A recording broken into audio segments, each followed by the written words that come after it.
काय आहे sum 5m² is equal to 22m plus 15.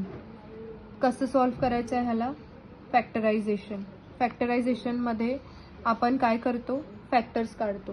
तर सगळ्यात पहिले बघायचं हे इक्वेशन जे आहे हे स्टँडर्ड फॉर्ममध्ये आहे का? आहे का स्टँडर्ड फॉर्ममध्ये? नाही आहे.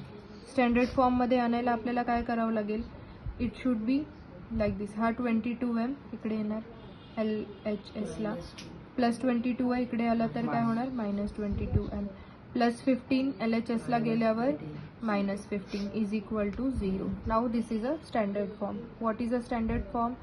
ax² plus bx plus c is equal to 0 is standard form. तर कोणतं पण इक्वेशन अशा कोणत्या पण फॉर्ममध्ये असेल, first we need to bring it to the standard form. आणलं स्टँडर्ड फॉर्ममध्ये. Now what is next? आता आपल्याला काय करायचं आहे? ह्याचे फॅक्टर्स काढायचे आहे. कसे फॅक्टर काढायचे? a multiplied by c. He a term आहे, ही c टर्म आहे, ही b आहे. तर a multiplied by c 5 multiplied by 15 ते मायनस 15 आहे. So you have to take minus 15. किती होणार? मायनस 75 आणि मायनस 22. तर इथे आपल्याला फॅक्टर्स काढायचे आहे 75चे. असे फॅक्टर काढायचे आहे की ज्याची ॲडिशन किंवा सबट्रॅक्शन मायनस 22 आलं पाहिजे. ठीक आहे. मी सांगितलेलं आहे की फॅक्टर्स काढताना काय करायचं? 75 नंबर जेव्हा घेतो 1 पासून स्टार्ट करायचं. 1 multiplied by 75 75. Now see 75 plus किंवा 75 मायनस 1 22 येतो का? नाही येत आहे. देन 2नी डिवाइड होणार का? नाही, कारण की इथे ऑड नंबर आहे. 2नी नाही होणार. 3नी होणार का? 5 प्लस 7 किती होतो? 12. तर 3नी होणार. 3 मल्टिप्लाइड बाय किती केलं तर 75 येतो? 25. 3 25 25 3 जा 75. नाव यू गॉट 2 नंबर 3 अँड 25. आता आपल्याकडे चॅलेंज काय आहे? साईन्स द्यायचे आहेत आपल्याला. कसं साईन द्यायचं? इथे मायनस आहे मल्टिप्लिकेशनमध्ये, म्हणजे इथे कोणत्या पण एका ह्याला मायनस साईन लागेल. प्लस मायनस मायनस होतं आणि इथे पण मायनस आहे. म्हणजे जर मी इथे मायनस साईन आहे प्लस किंवा मायनसला, म्हणजे मोठ्या नंबरला मायनस द्यावं लागेल. बरोबर आहे. तर इथे मायनस घेतला आपण. तर आता हा प्लस आहे, प्लस मायनस मायनस होतो. 25 मायनस 3 22 होतो मोठ्या नंबरचा sign. Now this is clear. याचं साईन बघू होतंय का? 25 multiplied by 3 75 plus minus minus म्हणजे झालं. We got 2 factors. आता तिसरं चॅलेंज हे आपल्या पुढे की आधी 3 घ्यायचा की 25 घ्यायचा इथे घेताना. सो नाव सी इथे कोणता नंबर आहे? 5.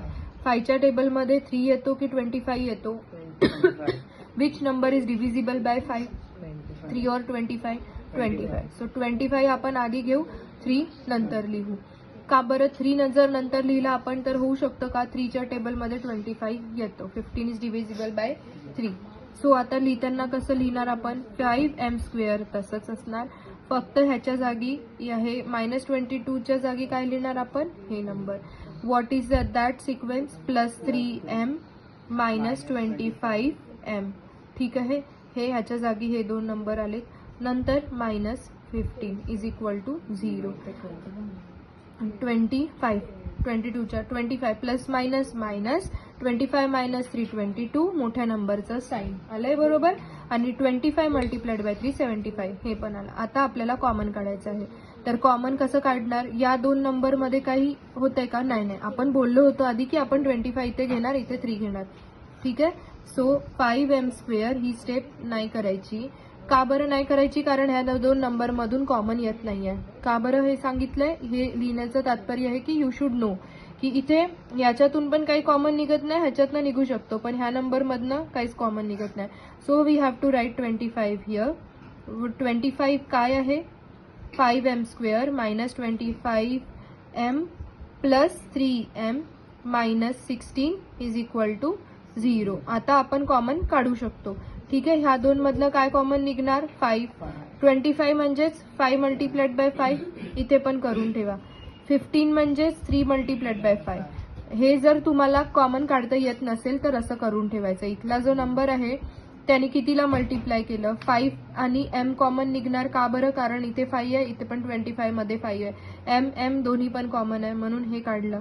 आता इथे काय राहिलं? 5 इथे निघालंय, m आणि m एम स्क्वेअर म्हणजे एम मल्टिप्लाइड बाय एम, त्याच्यामधला एक एम बाहेर निघालाय म्हणजे काय राहिलंय आता एमच राहिलंय फक्त. मायनस या 25 मधला 5 बाहेर निघालाय, एम पण बाहेर निघालाय म्हणजे इथे काय राहिलंय, हा 5 बाहेर निघालाय म्हणजे इथे काय राहिलंय 5 प्लस 3. इथनं जर मी 3 काढलंय बाहेर, इथे एम नाहीये त्याच्यामुळे एम नाही घेतलंय, तर इथे काय राहिलं 3 इथे बाहेर घेतल्यावर ब्रॅकेटमध्ये काय राहणार एम. इथे काय आहे मायनस साईन तर मायनस दिलं. 15 इज म्हणजे 3 मल्टिप्लाइड बाय 5. जर 15 मधलं 3 बाहेर काढला तर किती राहणार 5. So we will write 5 over here. ठीक आहे, नाव डन. आता जे आहे एम मायनस 5 एका ब्रॅकेटमध्ये, 5m प्लस 3 दुसऱ्या ब्रॅकेटमध्ये. ठीक आहे, आता m minus 5 is equal to 0, 5m plus 3 is equal to 0. m is equal to minus 5 right hand साईडला जाणार plus 5, 5m is equal to plus 3 right hand साईडला जाणार मायनस 3. आता हा 5 इथे मल्टिप्लिकेशन मध्ये इकडे गेला तर डिव्हिजन मध्ये जाणार.